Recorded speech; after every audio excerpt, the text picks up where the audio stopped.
Hello students, मैं maths mentor मयूर आप सभी बच्चों का सिंथेसिस के यूट्यूब चैनल पर बहुत बहुत स्वागत करता हूं। आज हम लोग मैथमेटिक्स के सैम्पल पेपर का थर्ड सेशन करने जा रहे हैं और इसके लास्ट दो सेशन में हम लोगों ने क्वेश्चन नंबर 26 तक डिस्कस कर लिए थे।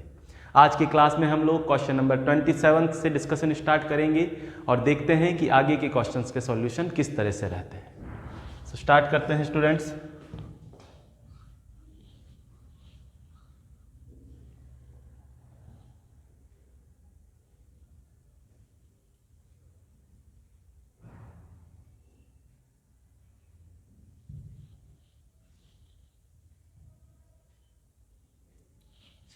क्वेश्चन नंबर 27 कहता है prove that 2 minus under root 3 is irrational given that root 3 is irrational.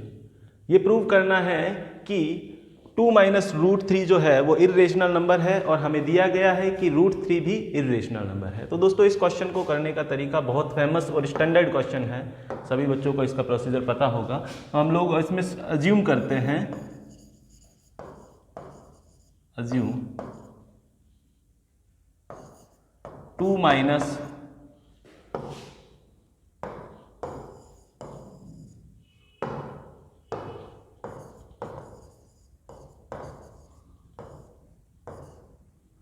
जो हमारा 2 माइनस अंडर रूट 3 है is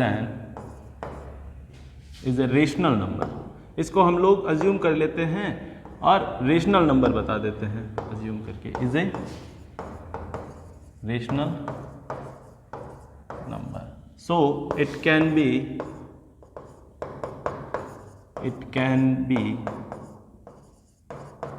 written in the form 2 minus root 3। अगर एक रेशनल नंबर है तो इसको a बाई बी की फॉर्म में लिखा जा सकता है, where a and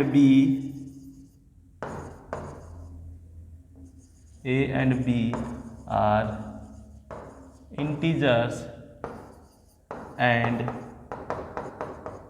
co-prime to each other। ठीक है, co-prime to each other। अब दोस्तों देखिए 2 minus root 3 is equal to A upon B लिख दिया और ये हम लोगों ने मान लिया है कि ये रेशनल नंबर है। अब इस चीज को हम लोगों को क्या करना है, कॉन्ट्राडिक्ट करना है, गलत करके बताना है, तब हमने जो चीज मानी थी उसका उल्टा सही हो जाएगा, यही तो बात है। तो इसको हम लोग चेंज करके लिखते हैं 2 minus A upon B is equal to root 3 हो जाएगा ये, और ये हो जाएगा 2b minus A upon B is equal to root 3। अब देखिए a भी इंटीजर है, b भी इंटीजर है, तो ये पूरा जो एक्सप्रेशन है इधर वाला लेफ्ट हैंड साइड वाला वो क्या देगा, एक रेशनल वैल्यू देगा। क्लियर है, इधर वाली रेशनल वैल्यू है और इधर वाली इर्रेशनल वैल्यू है, तो ऐसा तो कभी ट्रू हो नहीं सकता। तो इसलिए ये हमारे जो अजम्पशन था उसका कॉन्ट्राडिक्ट करता है ना, हमारे अजम्पशन का कॉन्ट्राडिक्ट करता है। इसलिए जो हम लोगों ने अजम्पशन लिया था 2 minus root 3 is an rational number, उसका उल्टा सही हो जाएगा। That means 2 minus 3 is not a rational number, it is a irrational number. तो यही चीज प्रूव करनी थी। तो यहां लिखेंगे since a and b are integers, so a 2b minus a upon b is 2b minus a upon b is a rational number, but root 3 is an irrational number. So it contradicts our assumption, that means 2 minus root 3 is a irrational number. Clear है? Question number 28. If the one root of the quadratic equation is 2 by 3 then find the value of p and find the other root of the equation। तो दोस्तों हमें पता है कि कभी भी किसी भी क्वाड्रेटिक इक्वेशन का रूट होता है तो रूट वो वैल्यू होती है जिसको क्वाड्रेटिक इक्वेशन के अंदर आप जब पुट करोगे तो वैल्यू 0 आएगी। ठीक है, तो इसका मतलब ये है कि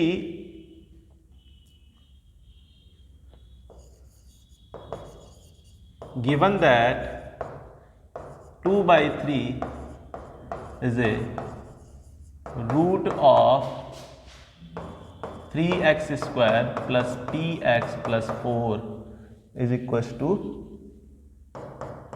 0, है ना। तो इसका मतलब क्या है, जैसे ही आप 3x की जगह पे 2/3 पुट करोगे वो आपको वैल्यू 0 मिलनी चाहिए, यही तो है, ये वैल्यू 0 आनी चाहिए।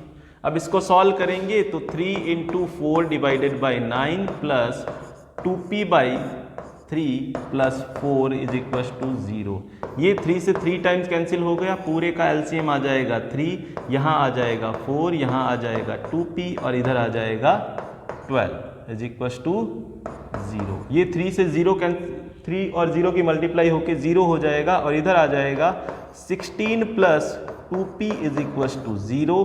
तो यहाँ पे 2p की जो वैल्यू है वो मिल जाएगी -16 और p की वैल्यू मिल जाएगी आपको -8। पहला काम तो हो गया, p की वैल्यू हम लोगों ने आइडेंटिफाई कर ली। अब एक इसकी p की वैल्यू आते ही put value of p in equation, तो ये इक्वेशन बन जाएगी 3x² प्लस 3x², p की वैल्यू कितनी है -8 है ना,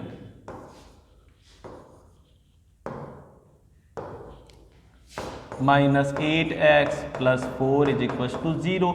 अब इस इक्वेशन को सॉल्व कर लो, तो जब दो जीरोज आएंगे उसमें से एक पहले से हमें गिवन है, इसका मतलब एक जीरो तो आएगा 2/3 और अगला जीरो जो आएगा वो हमारा अदर रूट हो जाएगा। ठीक है, तो इसको सॉल्व कर लेते हैं। 3x², तो हमें मल्टीप्लीकेशन पे चाहिए 12 और एडिशन सब्सट्रैक्शन पे चाहिए 8, तो क्या हो जाएगा 6 और 2 है ना, नहीं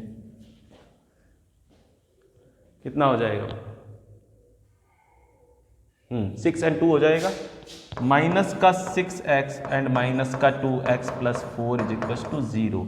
तो 3x कॉमन आया यहाँ से, x माइनस 2 बच गया, 3x कॉमन आया, x माइनस 2 बच गया और -2 कॉमन आया, x माइनस 2 बच गया। ठीक है, अब x माइनस 2 फिर से कॉमन आ गया, बचेगा 3x minus 2 is equal to 0।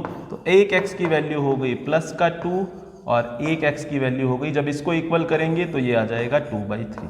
तो अदर रूट क्या है,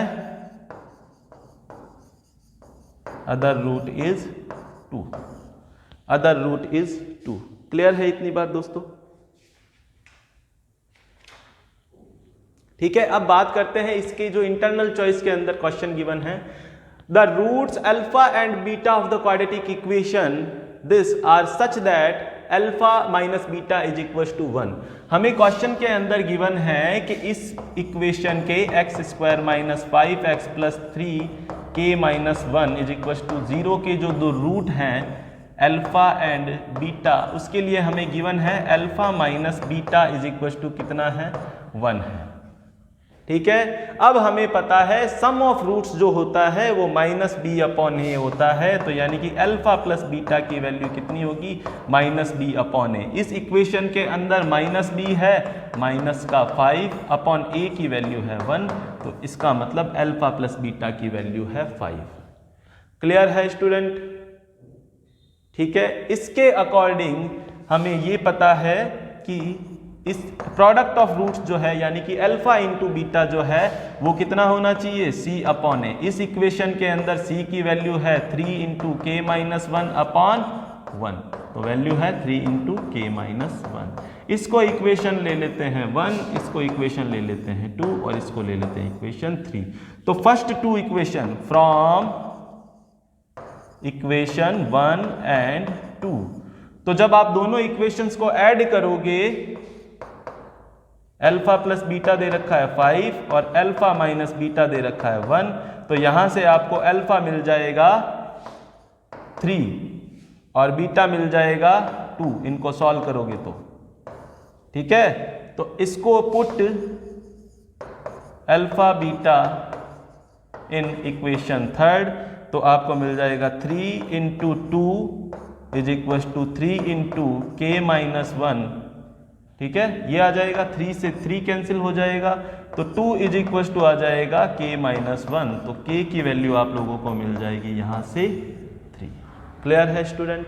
तो k की वैल्यू आप लोगों को मिल जाएगी 3। बात करते हैं एक और क्वेश्चन की, 29th number question. In the figure ABCD is a square, जो ABCD है वो क्या है? स्क्वायर है, और क्या देता है? ईच ऑफ साइड 14 सेंटीमीटर, सभी की side 14 centimetre. The semi circle are drawn with each side of square as diameter. अब इसको डायामीटर मानते हुए एक सेमी सर्कल, इसको डायामीटर मानते हुए एक सेमी सर्कल, डायामीटर मानते हुए सेमी सर्कल, और डायामीटर मानते हुए सेमी सर्कल। अब कहता है find the area of shaded reason. तो दोस्तों इस क्वेश्चन को सॉल्व करने का सबसे बेस्ट तरीका क्या है?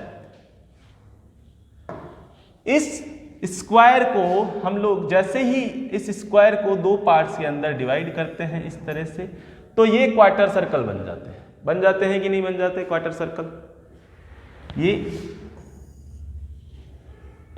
क्वार्टर सर्कल बन गए, 4 क्वार्टर सर्कल बन गए हैं हमारे पास। ठीक है, समझ में आई बात? क्लियर है? इतनी बात समझ में आ गई। अब देखिए कि मैं अगर इतने पार्ट की अगर बात करूं, ओ नाम दे देता हूं इसको, और इतने पार्ट की अगर बात करता तो ये अगर डायामीटर था, ये डायामीटर था, तो ये रेडियस है कि नहीं है? ये रेडियस है और ये भी रेडियस है। तो इसका मतलब इस स्क्वायर के अंदर ये सभी साइड, चारों साइड इक्वल हो गई, वो तो वैसे भी होती। ठीक है, अब ये रेडियस है, ये रेडियस है। अब इसके अंदर अगर मैं इस क्वार्टर सर्कल की अगर बात करूं, इस क्वार्टर सर्कल में इसका एरिया निकाल सकते हैं, और इस क्वार्टर सर्कल के एरिया में से अगर मैं इतने पार्ट का, इस ट्राइंगल का एरिया माइनस कर दूं, तो ये एरिया ऑफ रीजन फर्स्ट। ठीक है, ये फर्स्ट रीजन मान लेते हैं, इसको सेकेंड रीजन मान लेते हैं, इसी तरह से इसको डिवाइड करके थर्ड रीजन मान लेते हैं, और ये फोर्थ रीजन, इसी तरह से ये फिफ्थ, और ये सिक्स्थ, ये सेवंथ रीजन, और ये एट्थ रीजन। ठीक है, सभी आइडेंटिकल है रीजन, तो एक का हम लोगों को एरिया फाइंड करना है। तो area of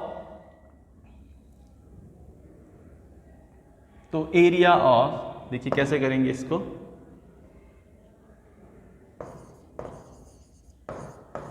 area of region first, area of region first is equal to area of, इसको क्वार्टर सर्कल बोल सकते हैं या फिर सेक्टर भी बोल सकते हैं। देख पा रहे हैं ना, सेक्टर भी बोल सकते हैं और क्वार्टर सर्कल भी बोल, क्योंकि ये सेंटर है, ये सेमी सर्कल था तो ये क्वार्टर सर्कल हो गया। Area of quarter circle minus area of triangle, इसको नाम नेमिंग कर लेते हैं ना, इसकी नेमिंग कर लेते हैं, ये P पॉइंट मान लेते हैं, ये Q, और ये R, और ये S, और मिड पॉइंट O मान लिया है हम लोगों ने। क्लियर है? एरिया ऑफ ट्राइंगल OBR, समझ में आई?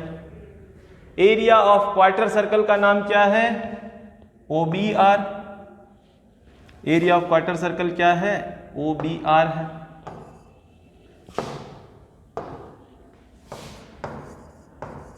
अब एरिया ऑफ क्वार्टर सर्कल क्या होता है? पाई r स्क्वायर बाई 4 पाई। अब इसका रेडियस कितना हो जाएगा? इस क्वार्टर सर्कल का डायामीटर कितना, साइड कितना है? 14 सेंटीमीटर है, तो 14 सेंटीमीटर इसका डायामीटर था, तो रेडियस हो गया 7 का square, pi r square divided by 4 minus area of quarter circle, area of triangle OBR, तो वो हो जाएगा 1/2। ये लेंथ कितनी? 7, और ये लेंथ कितनी? 7। क्लियर है स्टूडेंट? ठीक है, ये बात यहां तक क्लियर है आप सभी को?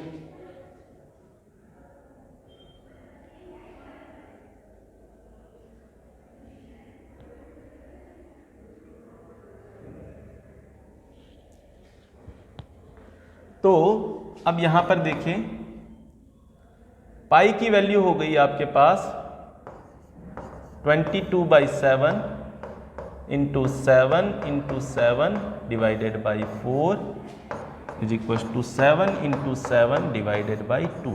ठीक है, समझ में आई बात। ये 7 से 7 कैंसिल हो गया और ये आ गया 11 और ये आ गया 2, तो ये हो गया 77। ठीक है, इधर आ जाएगा 77/2 और इधर आ जाएगा 49/2, तो 49/2 कितना आ जाएगा? 17 में से 9 जाएगा तो कितना आएगा? 8 और 6 में से 2 जाए तो ये आ गया 14 सेंटीमीटर स्क्वायर। तो एक रीजन का एरिया कितना आया है? 14 सेंटीमीटर स्क्वायर आया है। ऐसे कितने रीजन्स हैं? 8 है ना। ऐसे कितने रीजन हैं? 8 रीजन्स हैं।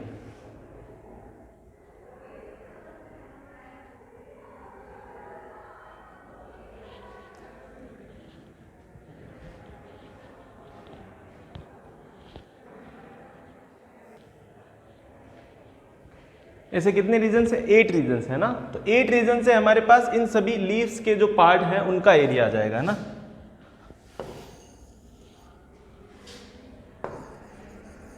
Area of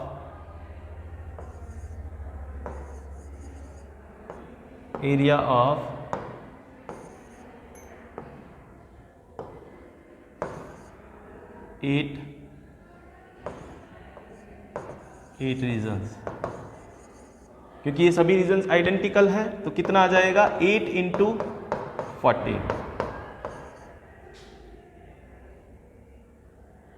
112 centimetre square. लेकिन हमें तो एरिया ऑफ शेडेड रीजन निकालना था। अब हमारे पास इस पार्ट का एरिया आ गया, इस पार्ट का एरिया आ गया, इस पार्ट का एरिया आ गया, इस पार्ट का एरिया आ गया, है ना। ठीक है, इन पार्ट का एरिया आ गया, लेकिन हमें चाहिए शेडेड रीजन का एरिया। तो शेडेड रीजन का एरिया निकल जाएगा area of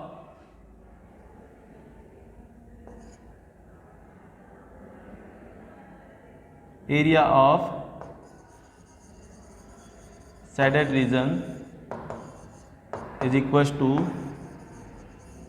area of square minus area of 8 regions. Area of square कितना आ जाएगा? 14 इंटू 14 माइनस इसका एरिया 112, तो ये होता है 196 112, तो एरिया आ जाएगा 84 सेंटीमीटर स्क्वायर। क्लियर है स्टूडेंट? 84 सेंटीमीटर स्क्वायर इसका एरिया आ जाएगा। क्लियर है? आगे बात करते हैं नेक्स्ट क्वेश्चन की। 30th क्वेश्चन की अगर बात करें तो दे रखा the parameter of two similar triangles are 25 centimetre and 15 centimetre respectively if one of the side of the first triangle is 9 centimetre, find the length of the corresponding side of second triangle। ठीक है, ये question पूछा है। तो दोस्तों इस question को solve करने के लिए हमें एक चीज पता है कि अगर दो ट्राइंगल है जो कि आपस में सिमिलर है, ठीक है, ए बी सी, अगर कोई दो ट्राइंगल है और पी क्यू आर दो ट्राइंगल है तो उनकी कॉरस्पॉन्डिंग साइड्स का रेशियो इक्वल होता है। तो A B upon P Q is equal to B C upon Q R is equal to A C upon P R. इस तरह से रहता है। और यही रेशियो जो होता है इनकी perimeter of triangle A B C और perimeter of triangle P Q R. जो कॉरस्पॉन्डिंग साइड्स का रेशियो होता है वही उन दोनों ट्राइंगल के पेरीमीटर्स का भी रेशियो होता है। अब तो दोस्तों इसके अंदर हमें पेरीमीटर का रेशियो दे रखा है कितना? पहले ट्राइंगल का पेरीमीटर है 25 और दूसरे ट्राइंगल का पेरीमीटर है 15। और इस तरह से इसकी एक साइड दे दी, मान लो हमें A B they the. A B कितनी दे दी? 9 सेंटीमीटर। और ए बी की कॉरस्पॉन्डिंग साइड दूसरे ट्राइंगल में पी क्यू है, वो आइडेंटिफाई करनी है, तो x लिख दिया। अब जो x की वैल्यू है वो आ जाएगी हमारे पास, इसको कैंसिल आउट कर दो, 5 5 जा 5 3 जा, तो ये आ जाएगा 9 3 जा 27 अपॉन 5, तो 544 सेंटीमीटर। ये इसका आंसर हो जाएगा। अब जो दोस्तों इसके इंटरनल चॉइस के अंदर जो क्वेश्चन दे रखा है वो बहुत स्टैंडर्ड और फेमस क्वेश्चन है, लेकिन इस क्वेश्चन के कंपैरिजन में थोड़ा लेंदी है। ठीक है, इस क्वेश्चन के कंपैरिजन में थोड़ा लेंथी है। कैसे, आइए देखते हैं।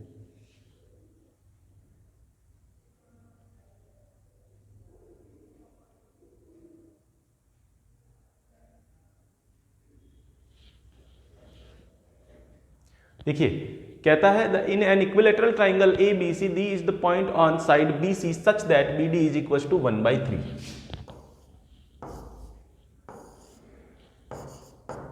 ए बी सी कोई एक ट्राइंगल है जिसके अंदर डी एक पॉइंट बी सी पर इस तरह से है कि जो बी डी है वो बी सी का 1/3 है। अब हमें ये प्रूव करना है, A D 9AD² plus 7AD²। Clear है इतनी बात दोस्तों?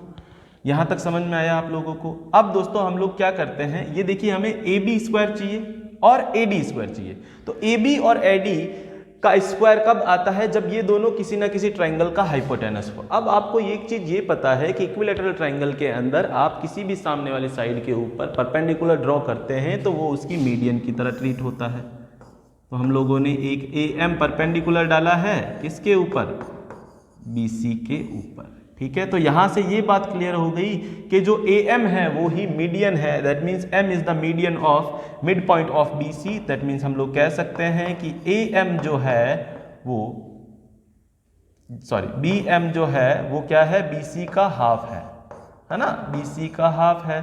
और एक चीज हमें गिवन है कि जो DM है, BD जो है,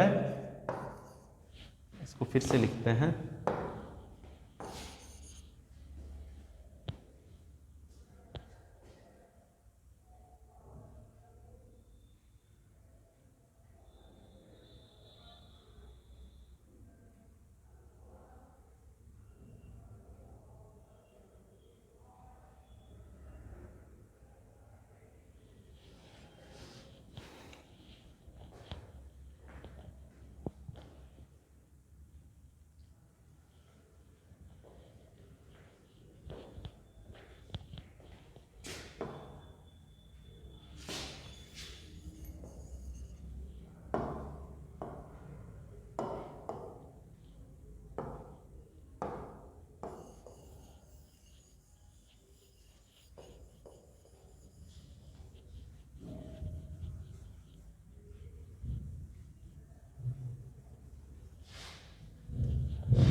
देखिए दोस्तों क्वेश्चन नंबर 30th की अगर बात करें तो दे रखा है the perimeter of two similar triangle are 25 centimetre and 15 centimetre respectively if one side of its first triangle is 9 centimeter find the length of the corresponding side of the second triangle। ठीक है, तो ये question पूछा है। तो दोस्तों इस question के लिए एक चीज ये पता है, मान लेते हैं हमारे पास दो ट्राइंगल हैं, ट्राइंगल ABC और ट्राइंगल PQR। अगर ये दोनों ट्राइंगल सिमिलर हैं तो इनके अंदर इनकी कॉरस्पॉन्डिंग साइड्स का रेशियो इक्वल होता है। तो AB की कॉरस्पॉन्डिंग साइड है PQ और BC की कॉरस्पॉन्डिंग साइड है QR। इसी तरह से AC की कॉरस्पॉन्डिंग साइड है PR। क्लियर है? अब ये जो कॉरस्पॉन्डिंग साइड्स का रेशियो होता है उतना ही रेशियो आता है इनके पेरीमीटर्स का। पेरीमीटर ऑफ ट्राइंगल ABC और पेरीमीटर ऑफ ट्राइंगल PQR का जो रेशियो आएगा वो रेशियो इतना ही होगा जितना इनकी कॉरस्पॉन्डिंग साइड्स का रेशियो है। अब दोस्तों हमें गिवन है कि perimeter of one triangle is 25, दूसरे ट्राइंगल की पेरीमीटर है 15। अब मान लेते हैं कि एक ट्राइंगल की जो साइड है AB दे दी हमें 9 सेंटीमीटर, दूसरे ट्राइंगल की साइड PQ हमें फाइंड करनी है तो x लिख देते हैं यहाँ पर। इसको 5 की टेबल से कैंसिल आउट करोगे तो ये आ जाएगा 5/3। तो x की वैल्यू आ जाएगी 9 × 3 डिवाइडेड बाई 5, तो 27 डिवाइडेड बाई 5 आ गया। तो x की वैल्यू आप लोगों को मिल गई 5.4 सेंटीमीटर। क्लियर है दोस्तों? इस क्वेश्चन की अगर इंटरनल चॉइस के अंदर जो क्वेश्चन दे रखा है उसकी अगर बात करें तो दे रखा है in N equilateral triangle ABC D is the point on side BC such that BD is equals to 1/3 of BC, prove that 9AD square is equals to 7AB square। इस तरह से दे रखा है। तो इसकी अगर बात करें हम लोग तो एक ट्राइंगल है जो कि इक्विलैटरल है ABC, D एक साइड D एक BC के ऊपर पॉइंट है, इस तरह से है कि BD की लेंथ BC का 1/3 है।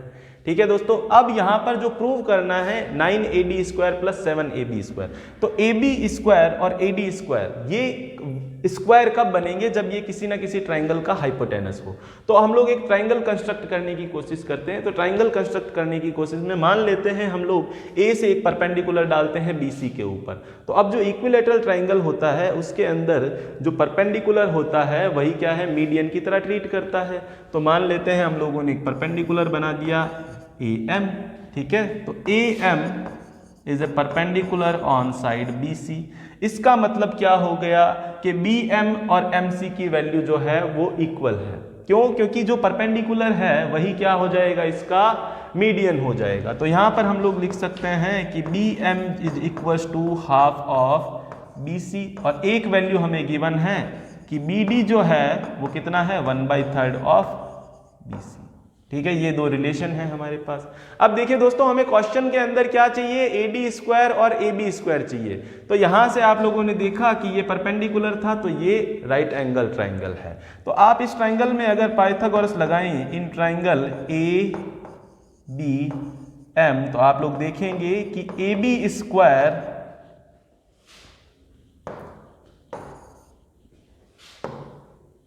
तो आप लोग देखेंगे AB square is equal to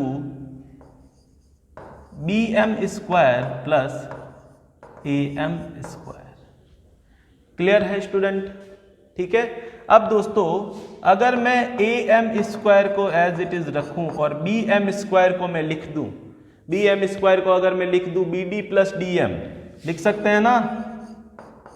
BD plus DM, क्योंकि मुझे दोस्तों रिलेशन जो गिवन है वो BD और BM का गिवन है, तो मैं इस क्वेश्चन को BD और BM की फॉर्म में चेंज करने की कोशिश करता हूं। ठीक है, तो आप लोग देखोगे कि AM square plus BD square plus DM square plus 2 times, इसको यहां लिख लेते हैं नीचे,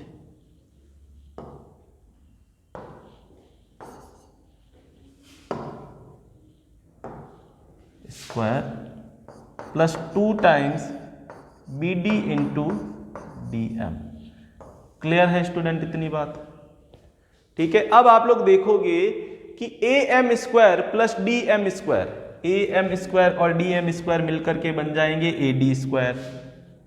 तो AD स्क्वायर हो गया equals to AD square, AB square सामने चल रहा है, AM स्क्वायर और DM स्क्वायर मिलकर के बन गए AD स्क्वायर। बचा क्या? Plus BD square plus 2 times BD into DM। ठीक है दोस्तों, अब BD की वैल्यू और DM की वैल्यू हमारे पास है। DM की वैल्यू को BM और BD की फॉर्म में चेंज किया जा सकता है? हाँ, किया जा सकता है। तो चेंज कर देते हैं AD square plus BD square, क्योंकि हमारे पास DM की वैल्यू नहीं है तो उसको चेंज कर लेते हैं।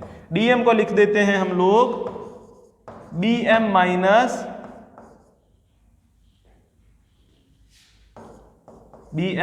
BD। क्लियर है दोस्तों? ठीक है। अब देखिए AD स्क्वायर प्लस BD की वैल्यू क्या है? 1/3 ऑफ BC, तो BC/3 का स्क्वायर हो गया, प्लस 2 टाइम्स BD की वैल्यू,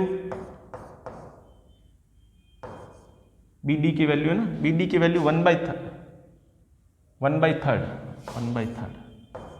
BC/3 का स्क्वायर, BM की वैल्यू BC/2, BD की वैल्यू BC/3। क्लियर है स्टूडेंट?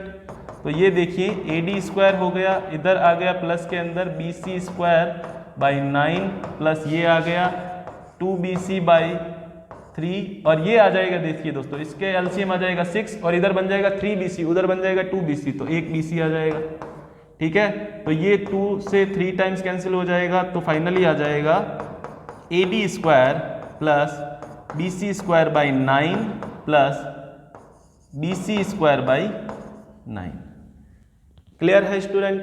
तो ये हो जाएगा आप लोगों के पास AD square plus 2 times BC square by 9।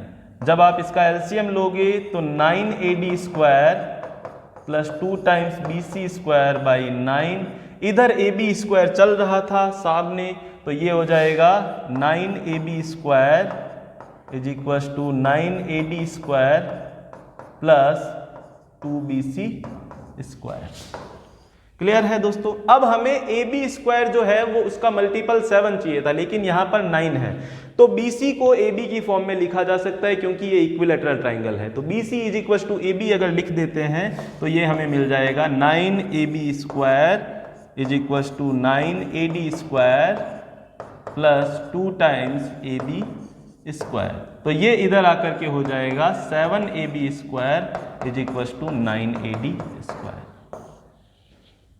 ठीक है, तो ये पार्ट हम लोगों को प्रूव करना था। आगे बात करते हैं क्वेश्चन नंबर 31 की। The median of the following data is 16, find the missing frequency A and B in the total of the frequency is 17। Frequency का जो टोटल है वो कितना है? 70 है, और A और B की वैल्यू हमें फाइंड करनी है। क्लियर है? तो मीडियन का जो दोस्तों फॉर्मूला होता है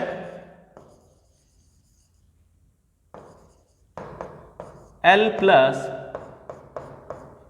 n/2 minus CF upon F into H, जिसमें F क्या है? Frequency of median class, L क्या है? Lower limit of median class, H क्या है? साइज ऑफ मीडियन क्लास, और n की वैल्यू होती है टोटल फ्रीक्वेंसी, और कम्युलेटिव फ्रीक्वेंसी जो CF है वो क्या है? Cumulative frequency of previous class या फिर प्रीवियस क्लास, है ना। तो इस तरह से हो गया। तो इसके अंदर हमें क्या क्या चीजें चाहिए? पहले तो कम्युलेटिव फ्रीक्वेंसी चाहिए होगी, तो कम्युलेटिव फ्रीक्वेंसी कैलकुलेट कर लेते हैं। इसकी अगर टेबल बनाए हम लोग तो टेबल किस तरह से बन जाएगी इसकी? तो ये हो गया हमारा क्लास, और ये हो गया हमारा फ्रीक्वेंसी। क्लास है 0 to 5, 5 to 10, 10 to 15, 15 to 20, 20 to 25, 25 to 30, 35 to 40 और 45 to 50। इस तरह से क्लास है। अब इनकी फ्रीक्वेंसीज लिख लेते हैं। फ्रीक्वेंसीज कितनी है? 12A, 15B, 6,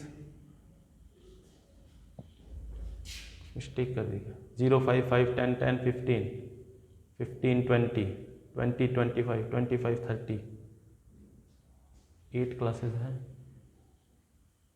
12A 12, अच्छा 12A 12 है ना।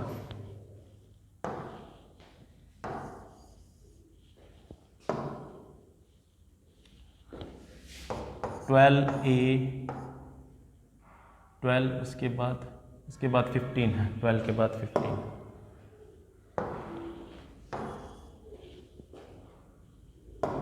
देखिए, तो जो क्लास इंटरवल है उनकी फ्रीक्वेंसीज लिख ली हम लोगों ने। 12A 12, उसके बाद इसकी फ्रीक्वेंसी है 15, इसकी फ्रीक्वेंसी है B, इसकी फ्रीक्वेंसी है 6, इसकी फ्रीक्वेंसी है 6 और इसकी फ्रीक्वेंसी है 4।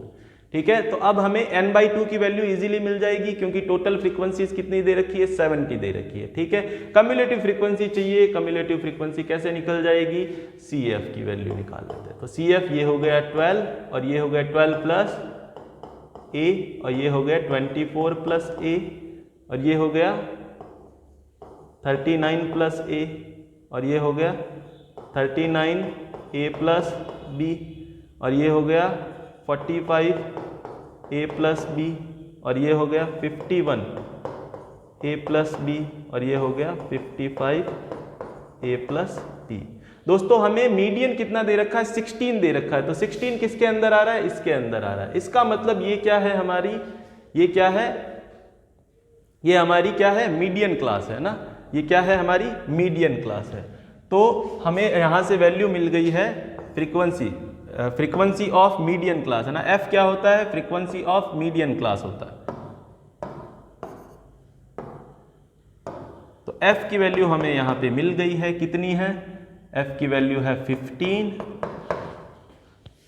ठीक है। और CF की वैल्यू है ना, CF की वैल्यू क्या होती है, cumulative frequency of preceding class. तो प्रीसीडिंग क्लास कितनी है, 24 प्लस A है, ठीक है। क्लियर है स्टूडेंट, ठीक है। अब इनकी ये जो होता है ना, ये क्या होता है, टोटल नंबर ऑफ फ्रीक्वेंसीज के इक्वल आता है। इसका मतलब क्या है, 55 प्लस A प्लस B जो है वो किसके इक्वल आना चाहिए, वो 70 के इक्वल आना चाहिए। यानी कि A प्लस B की जो वैल्यू है वो कितनी है, 15 है।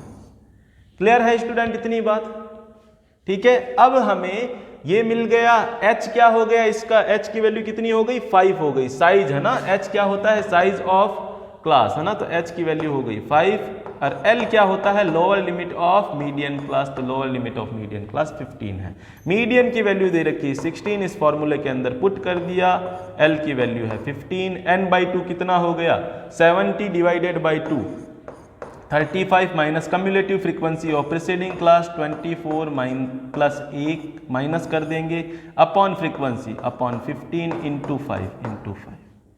क्लियर है, तो 16 ये हो जाएगा, माइनस 15 आ जाएगा इधर, और इधर आ जाएगा 35 minus 24 minus A divided by, ये 3 टाइम्स कैंसिल हो जाएगा, तो ये 3 आ गया, ठीक है। ये 1 इंटू 3 हो जाएगा, तो 3 आ जाएगा इधर, और 35 में से 24 जाएगा तो कितना बचेगा, 11 बचेगा, 11 माइनस A, ठीक है। तो A की वैल्यू कितनी आ जाएगी आपके पास, A की वैल्यू आ जाएगी इस रिलेशन से, A की वैल्यू आपके पास आ गई 8, ठीक है। A इधर आ गया, 3 इधर आ गया, तो A की वैल्यू 8। अब A की वैल्यू 8 आप उस इक्वेशन के अंदर रख दीजिए, 8 plus B is equal to 15 है, तो B इज इक्वल टू आ जाएगा आपके पास 7।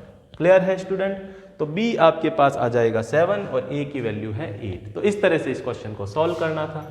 आगे बात करते हैं इस तरह से, क्वेश्चन नंबर 32 दे रखा है, if the angle of elevation of top of the candle from 2 coins at distance A and B, है ना, दो कॉइन्स है जो कि A और B डिस्टेंस के ऊपर है। अब ये बताया गया है A जो डिस्टेंस है वो बड़ी डिस्टेंस है, तो हम लोग मान लेते हैं कि एक कैंडल है ये इस तरह से, है ना, ये कैंडल है, और इससे B डिस्टेंस के ऊपर जो कॉइन है और जो A डिस्टेंस के ऊपर कॉइन है,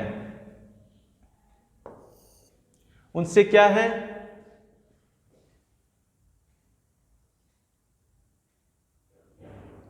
सिक्सटी एंड 30 है ना एंगल, तो ये एंगल हो जाएगा 60। ये कॉइन क्या है, ये यहां पे इसको मान लेते हैं 8, और इस कॉइन से जो है ये A डिस्टेंस के ऊपर है, ये वाली डिस्टेंस कितनी है, B डिस्टेंस है, और ये वाली डिस्टेंस कितनी है, A डिस्टेंस है। समझ में आई बात इतनी, ये गिवन था। इनसे एंगल ऑफ एलिवेशन दे रखे हैं ना, एंगल ऑफ एलिवेशन 30 डिग्री इस तरह से दे रखा है। हम लोग यहां पर इसकी मार्किंग कर लेते हैं, AB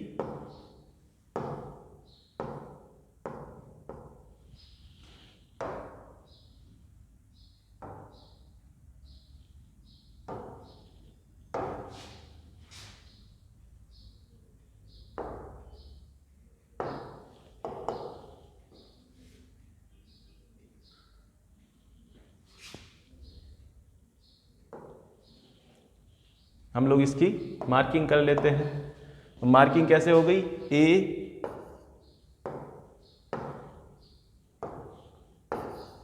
B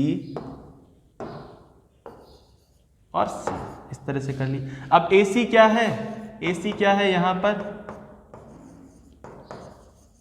height of candle है, हाइट ऑफ कैंडल है ना, AC क्या है, हाइट ऑफ कैंडल है, और इसको मान लेते हैं D पॉइंट, है ना, ठीक है। AC क्या है, हाइट ऑफ कैंडल है। अच्छा, अब हमें क्या गिवन है, BC हमें गिवन है, कितना है, A है, और CD हमें कितना गिवन है, CD हमें गिवन है B है, ठीक है। The height of candle find करनी है, ठीक है। Let the height of candle, let कर लेते हैं, लेट द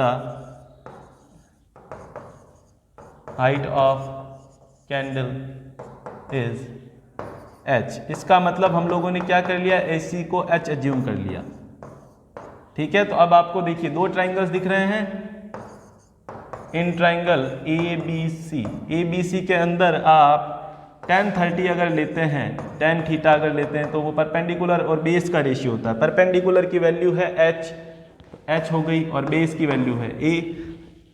इस ट्राइंगल के अंदर ये वाली साइड कितनी है, a सेंटीमीटर a की है, तो ये 1/30 की वैल्यू होती है 1/√3 इज इक्वल टू h/a। तो यहाँ से h की वैल्यू आपको मिल गई a/√3। क्लियर है इतनी बात? ठीक है, यहाँ तक समझ में आई आप लोगों को? अब बात करते हैं इन ट्राइंगल ADC एक ट्राइंगल है, इसकी अगर बात करें तो इसके अंदर आप लोग देखोगे जो tan 60 है उसकी वैल्यू हो जाएगी h/b। तो यहां से आपको h की tan 60 की वैल्यू होती है √3 इज इक्वल टू h/b। ठीक है, तो यहां से आपको जो h की वैल्यू है वो मिलेगी √3d। ठीक है, तो ये एक इक्वेशन ये रही और दूसरी इक्वेशन ये रही। तो इक्वेशन 1 × 2 जैसे ही आप लोग करोगे तो आपको मिलेगा h², इधर से मिल जाएगा h² और इधर मिल जाएगा a/√3 × √3b। तो ये कैंसिल आउट हो जाएगा। हमें निकालना क्या था, हमें h निकालना था, तो h की वैल्यू आ जाएगी √ab। क्लियर है स्टूडेंट? आगे बात करते हैं क्वेश्चन नंबर 33 की। 33 के अंदर दे रखा है the mode of the following data is 67, find the missing frequencies.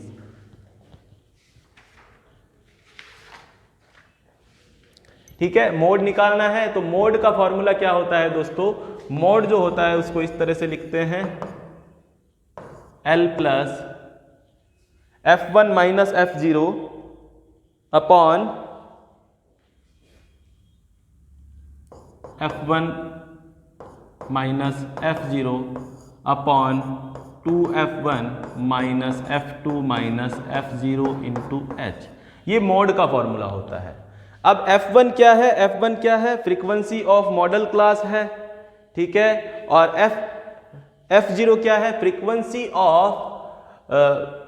Frequency of class preceding to modal class, और ये उसके आगे आने वाली क्लास की फ्रीक्वेंसी है। ठीक है, तो इस तरह से होता है। इसका अंदर सबसे पहले देख लो मॉडल क्लास कौन सी है। देखो जिस साइज के अंदर 67 आ रहा है तो 67 इसके अंदर आएगा, तो ये मॉडल क्लास हो गई हमारी। ठीक है, तो हमें यहां से ये पता लग गया है कि जो हमारा f0 है, सॉरी जो f1 है,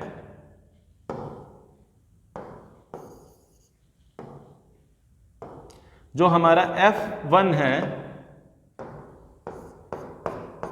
है उसकी वैल्यू कितनी है? 15 है। अब उससे पहले आने वाली क्लास की वैल्यू यानी कि f0, इसकी वैल्यू कितनी है? x है। इसी तरह से इसके बाद आने वाली क्लास, उसकी वैल्यू कितनी है? 12 है। और h क्या होता है? साइज ऑफ मॉडल क्लास, तो h की वैल्यू कितनी हो गई? 10 हो गई। l क्या होता है? Lower limit of model class, तो l की वैल्यू हो गई 60। इस फॉर्मूले के अंदर आप लोगों को पुट करना है, मॉड दे रखा है 67 इज इक्वल टू l की वैल्यू है 60 प्लस f1 की वैल्यू आप लोगों ने निकाली 15, f0 की वैल्यू है x, तो 15 minus x upon 2 into f1, 2 into 15 minus f2 की वैल्यू कितनी निकाली आप लोगों ने?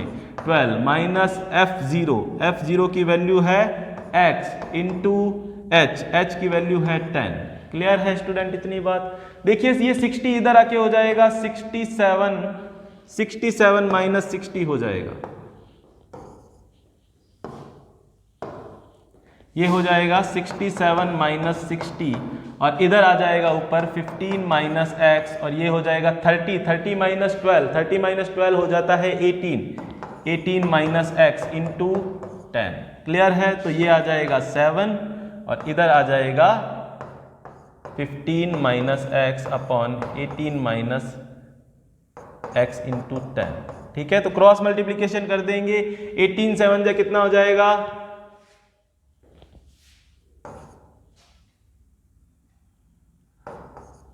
ठीक है, 150 माइनस 10x। ठीक है, तो ये 10x माइनस हो जाएगा 10x -7x और ये 150 - 126। ठीक है, तो ये हो जाएगा, कितना हो जाएगा 3x और ये हो जाएगा आपके पास 24। तो x की वैल्यू आपके पास आ जाएगी 8। क्लियर है, x की वैल्यू आप लोगों को मिल जाएगी 8। यहां तक समझ में आया आप सभी बच्चों को? तो जो मॉड दे रखा होता है उसकी रेंज किस क्लास के अंदर होती है, वही हमारी मॉडल क्लास हो जाती है। अगर मॉडल क्लास पता लग गई तो f0 पता लग गया, f0 पता लग गया तो f1 और f2 की वैल्यू आ गई, और l और h हम लोग आराम से आइडेंटिफाई करते हैं। फॉर्मूले के अंदर वैल्यूज पुट करनी थी, आपको आंसर मिल जाता। क्लियर है स्टूडेंट? आगे बात करते हैं क्वेश्चन नंबर 34 के अंदर दो पार्ट दे रखे हैं। The palm tree, if two palm tree are equal height are standing opposite each other on the either side of the river. ठीक है, इक्वल हाइट की दो पाम ट्रीज हैं, इस तरह से इसको मान लेते हैं। ठीक है, वो दोनों रिवर के साइड, रिवर मान लेते हैं A और B है, इसके दोनों साइड्स के ऊपर हैं, विच आर 80 मीटर वाइड। अब AB की वैल्यू हमें दे दी है 80 मीटर है। क्लियर है इतनी बात? ठीक है, 80 मीटर है। From A point O between them on river, हम लोग मान लेते हैं कि AO कोई पॉइंट है यहां पर। ठीक है,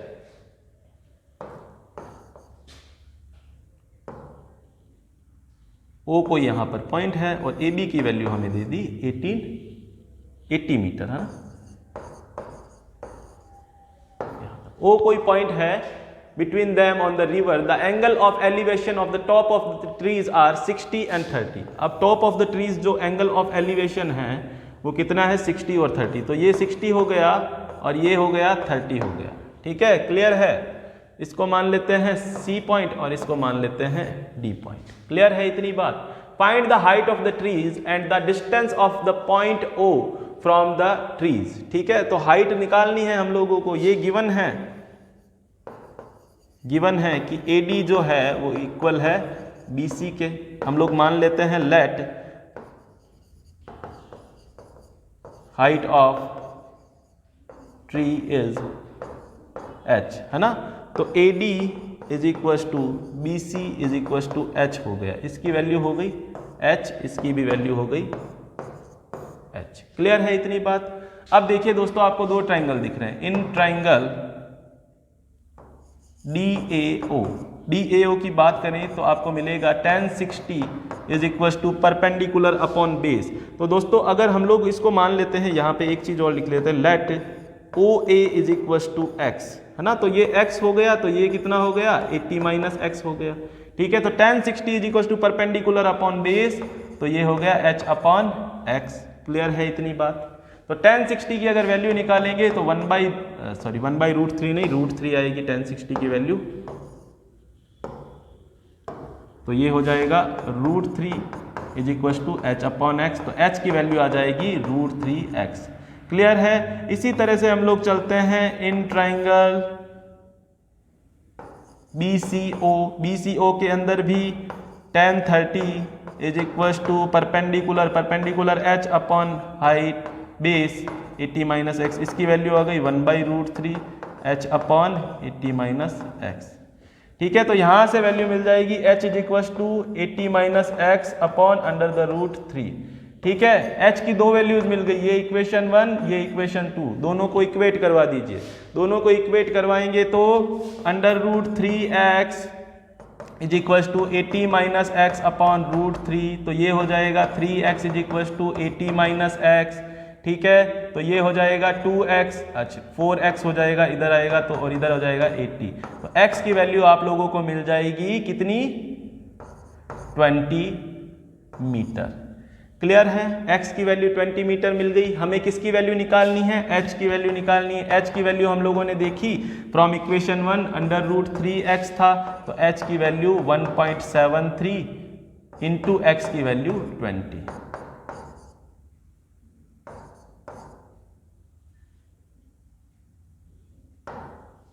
तो 34 पॉइंट।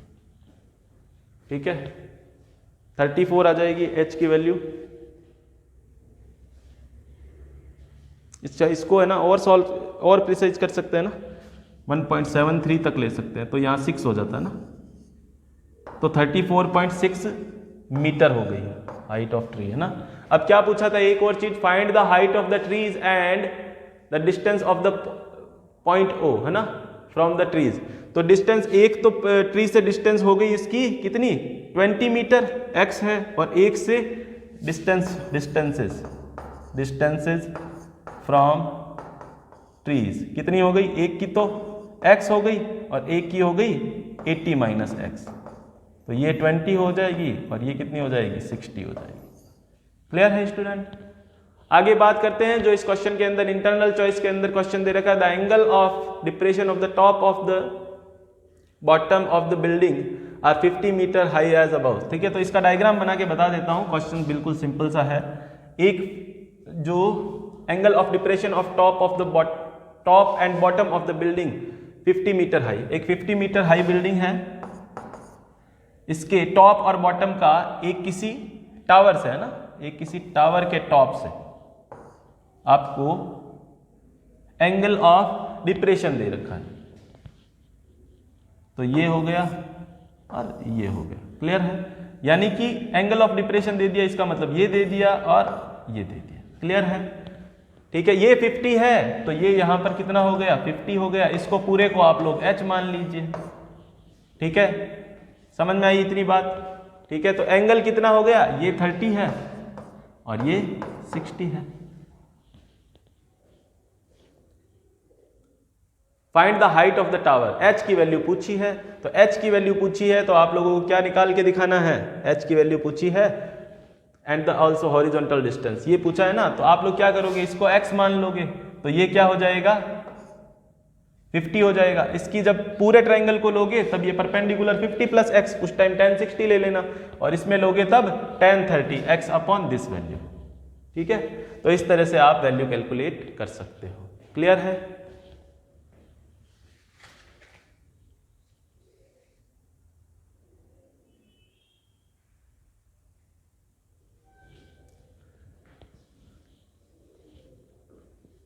इसको ऐसे भी लिख सकते हो, ये 50 है ना, तो ये पूरा कितना है h है, तो पूरे h में से 50 इधर आ गया, तो ये क्या हो गया 50 माइनस h माइनस 50 भी लिख सकते हो ना, तो दोनों क्या आ जाएंगे h के अंदर आ जाएंगे।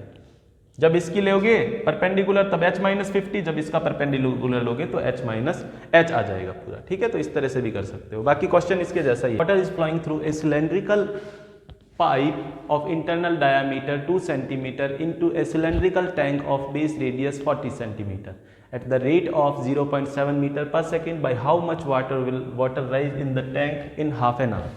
है ना, तो ये क्वेश्चन दे रखा है। तो दोस्तों इस क्वेश्चन के अंदर पर सेकंड के हिसाब से देखना है कि पर सेकंड के अंदर जो 0.7 मीटर लेंथ की पाइप के अंदर पानी है वो डिस्पैच हो जाता है सिलेंड्रिकल टैंक के अंदर। ठीक है, अब ये पाइप भी क्या है, सिलेंड्रिकल शेप का है, तो इसका वॉल्यूम भी सिलेंड्रिकल के फॉर्मूला से निकलेगा, सिलेंड्रिकल ट्यूब के फॉर्मूला से, और उसका वॉल्यूम भी निकलेगा। ठीक है, लेकिन दिक्कत ये है कि 30 मिनट के अंदर कितना वॉल्यूम डिस्पैच किया गया ये निकालना है ना।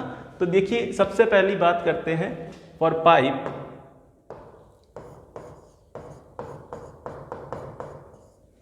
रेडियस तो हो गया सीधा का सीधा 1 सेंटीमीटर। ठीक है, रेडियस हो गया सीधा का सीधा 1 सेंटीमीटर। अब यहां पर देखिए फॉर 1 सेकेंड, 1 सेकेंड के लिए लेंथ ऑफ वाटर है ना, कितनी लेंथ तक का वाटर चला जाता है, लेंथ ऑफ वाटर, जिसको हम लोग उस हाइट, उसकी हाइट बोल देते हैं, उस सिलेंड्रिकल की हाइट है ना, कितना आ जाएगा 0.7 मीटर या फिर 7 सेंटीमीटर है ना, कितना आ जाएगा 7 सेंटीमीटर, इसको 100 से मल्टीप्लाई करना पड़ेगा ना, तो 70 आ जाएगा, 70 सेंटीमीटर। क्लियर है इतनी बात? ठीक है, उसके बाद अगर बात करते हैं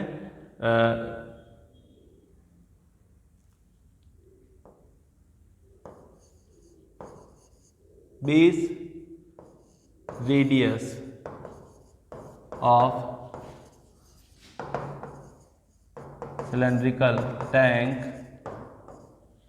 उसको हम लोगों ने नाम दे दिया कैपिटल R, उसकी वैल्यू है 40 सेंटीमीटर, और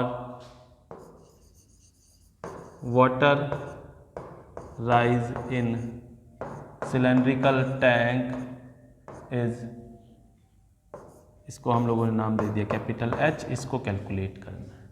ठीक है दोस्तों, तो अब हम लोग क्या करते हैं, 1 सेकंड के अंदर वो एक सिलेंड्रिकल ट्यूब की तरह ट्रीट करता है। 1 सेकंड पर उस सिलेंड्रिकल पाइप की हाइट कितनी रहती है 70 सेंटीमीटर, लेंथ कितनी रहती है 70 सेंटीमीटर, रेडियस कितनी रहती है 1 सेंटीमीटर। तो इसके अकॉर्डिंग इसका जो 1 सेकंड के अंदर जितना वॉल्यूम वाटर डिस्पेच किया गया है उसको निकाल लेते हैं। तो वाटर फ्लोइंग इन 1 सेकेंड कितना हो जाएगा दोस्तों, पाई, उसकी रेडियस, पाइप की रेडियस 1 और उसकी हाइट 70, तो 70 पाई हो गया। इसी तरह से वाटर फ्लोइंग इन 60 सेकेंड, हम लोग 1 मिनट का निकाल लेते हैं क्योंकि फाइनली हम लोगों को 30 मिनट का निकालना है, तो 60 इंटू 70 पाई हो गया। 1 सेकेंड को 60 से मल्टीप्लाई कर दिया। इसी तरह से ये 1 मिनट का आ गया, तो इसी तरह से वाटर फ्लोइंग इन 30 मिनट्स, तो 1 मिनट का इतना है, तो 30 मिनट का कितना हो जाएगा 30 इंटू 70 इंटू 60 पाई। इसको मैंने पूरे को 30 से मल्टीप्लाई करवा दिया। क्लियर है इतनी बात? ठीक है, तो अब क्या होगा यहां पर, ये अकॉर्डिंग टू क्वेश्चन क्या है, water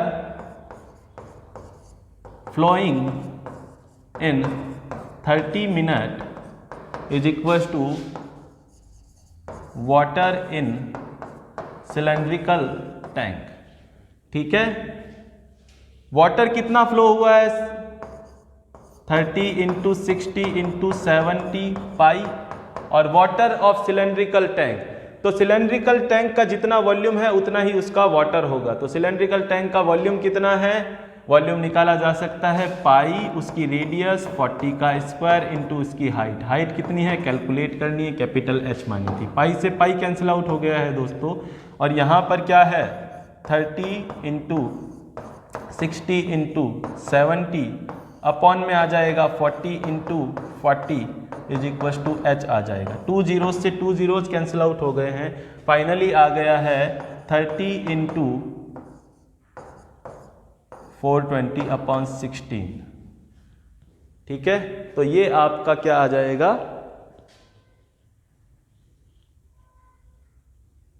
70 into 60 into 30 upon 40 into 40, तो इससे आपको H की वैल्यू मिल जाएगी। ठीक है, क्लियर है? आगे बात करते हैं नेक्स्ट क्वेश्चन की। A motor boat covers a distance of 16 kilometre upstream and 24 kilometre downstream in 6 hours, यानी कि 6 आवर्स टाइम ड्यूरेशन के अंदर वो 16 किलोमीटर की जर्नी अपवर्ड डायरेक्शन में यानी कि अपस्ट्रीम के अकॉर्डिंग करता है और डाउनस्ट्रीम में कितनी करता है 24 किलोमीटर। तो ठीक है दोस्तों, हम लोगों को ये बात पता है कि जो स्पीड इन स्टिल वाटर जो होती है और स्पीड ऑफ करंट जो होती है उनको अगर ऐड कर दें तो हमें क्या मिलती है, अप डाउनस्ट्रीम स्पीड मिलती है।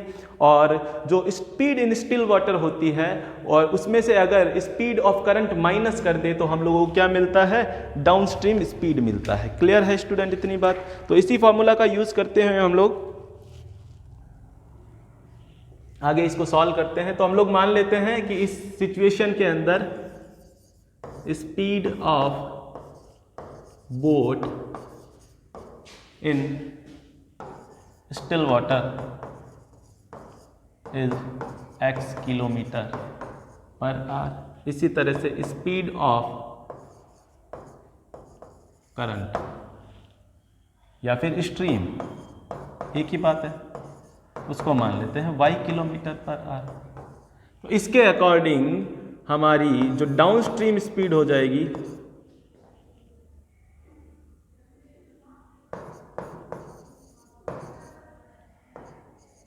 डाउनस्ट्रीम स्पीड क्या होती है, still water plus speed of current x plus Y kilometre per hour. इसी तरह से हमारी अपस्ट्रीम स्पीड क्या होती है,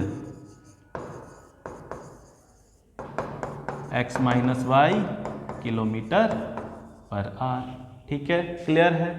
तो ये हो गई डाउनस्ट्रीम स्पीड। तो जब डाउनस्ट्रीम स्पीड, डाउनस्ट्रीम में डिस्टेंस जो ट्रेवल की गई है उसको उसकी स्पीड से डिवाइड कर दे तो जो डाउनस्ट्रीम स्पीड करने डाउनस्ट्रीम स्पीड से जो ट्रेवल की गई है डिस्टेंस उसको डिस्टेंस को कवर करने में जितना टाइम लगेगा वो आ जाएगा। तो यहाँ पर देखिए मैं क्या करता हूँ,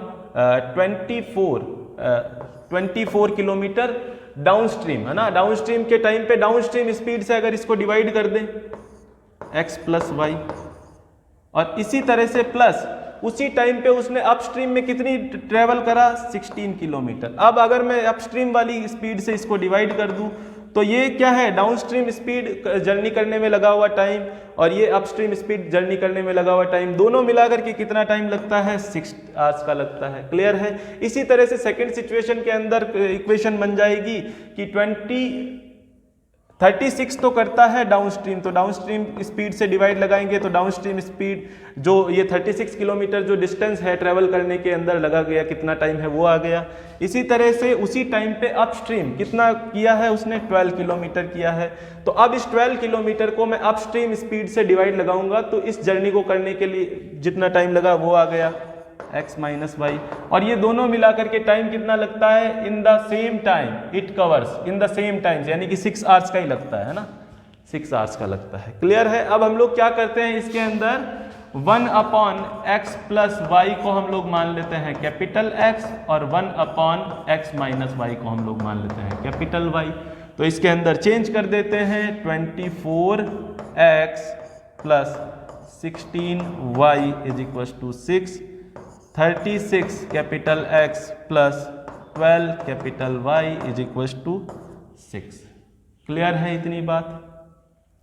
ठीक है। इस इक्वेशन को चेंज करके इस तरह से लिखा जा सकता है 12x प्लस 8y, 2 का डिवाइड लगा दिया है मैंने 3। इस इक्वेशन को 6 का डिवाइड लगा देते हैं 6x plus 2y is equal to 1। ठीक है। इस पूरी इक्वेशन को मैं मल्टीप्लाई 2 कर देता हूं। ठीक है। Equation 1 minus equation 2 into 2। ठीक है। तो क्या आ जाएगा 12x plus 8y is equal to 3, और यहां आ जाएगा 12x plus 4y capital Y है ना, कैपिटल X और 2।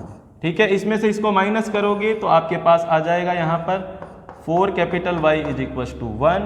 तो कैपिटल Y की आपको वैल्यू मिल गई 1/4। ठीक है। कैपिटल Y की वैल्यू 1/4 इन इक्वेशन 1 के अंदर पुट कर दोगे तो 12 capital X plus 8 into 1/4 is equal to 3। तो ये हो गया 2। तो 12x is equal to 3 minus 2 हो जाएगा, ये 2 इधर आ जाएगा, तो 12x is equal to 1/12। Clear है। तो x इज इक्वल टू 1/12 है ना, x इज इक्वल टू 1/12। अब वापस से इनको जो अज्यूम की थी वैल्यूज उनसे कंपैरिजन करवा दो। तो कैपिटल X की वैल्यू कितनी है, कैपिटल X की वैल्यू है 1/12 और कैपिटल X को हम लोगों ने माना 1/x प्लस वाई। तो यानी कि x प्लस वाई की मुझे वैल्यू मिल गई है 12। इसी तरह से 1/4 किसकी वैल्यू आई है, 1/x माइनस वाई की। तो यानी कि x माइनस वाई की मुझे वैल्यू मिल गई है 4। ये इक्वेशन 3 हो गई, ये इक्वेशन 4 हो गई। तो इक्वेशन 3 एंड 4 से, फ्रॉम इक्वेशन 3 एंड इक्वेशन 4, आप लोगों ने देखा इन दोनों इक्वेशंस को जब आप सम करोगे तो आपको x की वैल्यू मिल जाएगी, कैपिटल X स्मॉल x की वैल्यू मिल जाएगी 8। ठीक है। और स्मॉल x 8 मिल जाएगा। अब जब दोनों को माइनस करोगे तो आपको मिल जाएगा small y is equal to 4। तो x क्या था, x क्या था, speed of boat in still water. तो कितना आ जाएगा, speed of boat in still water 8 kilometre per hour. इसी तरह से y क्या था, स्मॉल y की वैल्यू 4, स्पीड ऑफ करंट और स्ट्रीम कितना आ जाएगा, 4 किलोमीटर पर आवर। क्लियर है स्टूडेंट। तो आज हम लोगों ने क्या किया कि सारे क्वेश्चन नंबर 36 तक डिस्कस किए, और आज के सेशन में हम लोगों ने जो सैंपल पेपर था उसके सभी क्वेश्चंस का सॉल्यूशन देखा, किस तरह से क्वेश्चन को सॉल्व किया जाता है। तो ठीक है दोस्तों, उम्मीद करता हूं कि ये सेशन आप सभी बच्चों को अच्छा लगा होगा। अगर सेशन आपको हेल्पफुल लगा है तो वीडियो को लाइक करें, चैनल को सब्सक्राइब करें। Thank you so much.